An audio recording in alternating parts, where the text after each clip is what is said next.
आइए दोस्तों, आज आप लोगों को हम अर्थशास्त्र और अर्थव्यवस्था के जानकारी को हम आज लेके चलते हैं।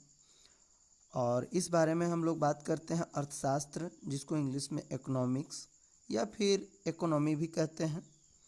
अब आगे बात करते हैं दोस्तों अर्थव्यवस्था। अर्थव्यवस्था को सीमित संसाधनों से अधिकतम उत्पादन को अर्थव्यवस्था कहते हैं।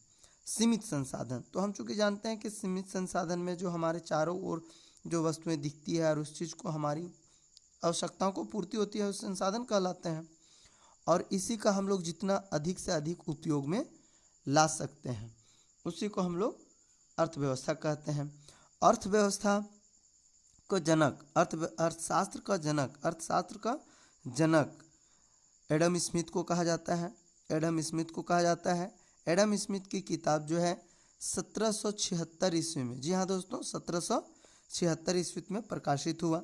एडम स्मिथ ने कर, टैक्स, जिसको हम लोग कर बोलते हैं, टैक्स का सिद्धांत दिया कि आप टैक्स कैसे ले सकते हैं, कैसे बढ़ा सकते हैं, किस रूप में आप बात कर सकते हैं, किस रूप में अगला से टैक्स ले सकते हैं।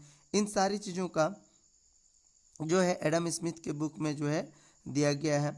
और भारतीय अर्थशास्त्र का जनक चाणक्य, या फिर चाणक्य का ही दूसरा नाम कौटिल्य कहा गया, और चाणक्य या फिर कौटिल्य का दूसरा नाम और एक नाम कहा गया है जो विश्व के इतिहास में आपको मिलेगा, उनका नाम है मैकियावेली भी कहा गया है। जी हाँ दोस्तों, मैकियावेली भी कहा गया है। उसके बाद चाणक्य ने अर्थशास्त्र नामक पुस्तक का लिखा, जिसका प्रयोग होता है प्रशासन हेतु के लिए। जैसे अभी जितने भी राजनीतिक है या प्रशासन, पुलिस प्रशासन, इन सारी व्यवस्थाओं में अर्थशास्त्र का जो है पुस्तक लिखे हैं वह है चाणक्य। उसके बारे में चलता है। उसके बाद है भारत के, थोड़ा सा दोस्तों यहाँ पे मैं इसको अंडरलाइन कर देता हूँ, चूँकि इसके आगे हम इस टॉपिक को जो लिखे हैं उसके आगे लिखे हैं, इसमें कुछ छूट गया था, इसीलिए हम इस चीज़ को जो है यहाँ पे लिख रहे हैं। भारतीय आर्थिक नीति के जनक डॉक्टर विश्वेश्वरैया को कहा जाता है, कहते हैं विश्वेश्वरैया का पुस्तक प्लान्ड इकोनॉमिक फॉर इंडिया, इनका जो है पुस्तक है प्लान्ड इकोनॉमिक फॉर इंडिया। अर्थशास्त्र के जनक में से विश्वेश्वरैया भी आते हैं गिनती में। उसके बाद हमने आपको आगे चलते हैं लेकर के अर्थव्यवस्था के क्षेत्रक कर देखा जाए तो 3 है। एक है आर्थिक क्रिया के आधार पर, दूसरा है कार्य के आधार पर, और तीसरा है स्वामित्व के आधार पर। अब हम थोड़ा थोड़ा इसमें से अभी लिखें, अगर इसकी डिटेल हम लोग आगे बात करेंगे और इसके आगे आने वाले वीडियो में हम बात करेंगे, चूँकि ज़्यादा लंबा वीडियो हम नहीं बना रहे हैं, अभी आगे बनाएंगे। और आगे चलते अब देखते हैं आर्थिक क्रिया के आधार पर इसके अंतर्गत 3 क्रियाएं होती है। 3 क्रियाएं, आर्थिक क्रियाएं 3 होती है। पहला आता है प्राथमिक। तो सर ये प्राथमिक है क्या? प्राथमिक अर्थव्यवस्था उसे कही जाती है जिसमें कोई भी वस्तु को उत्पादन किया जाता है। एग्जाम्पल हम लोग देख लीजिए, कोई भी बीज, कोई भी किसी भी चीज़ का, कृषि, उसके बाद है डेयरी फार्म, मत्स्य पालन, कुक्कुट पालन, से ये सारे के सारे जो है वो प्राथमिक क्षेत्रक में आते हैं। इसके बाद आपका जो है द्वितीयक क्षेत्रक है। तो द्वितीयक क्षेत्रक हम उसे कहते हैं जो विनिर्माण का कार्य करता हो। किसी भी चीज़ को हम लोग उसके रूप को बदल देते हैं, किसी वस्तु का हम लोग रूप बदल देते हैं, वह द्वितीयक क्षेत्रक कहलाता है। जी हाँ दोस्तों, कौन सा क्षेत्रक कहलाता है? द्वितीयक क्षेत्रक कहलाता है। द्वितीयक क्षेत्रक में अगर हम लोग उदाहरण देखें तो गेहूं से आटा, फिर आटे को हम लोग रूप बदल करके फिर बिस्कुट बना देते हैं। इस चीज़ को जो है द्वितीयक क्षेत्रक कहते हैं।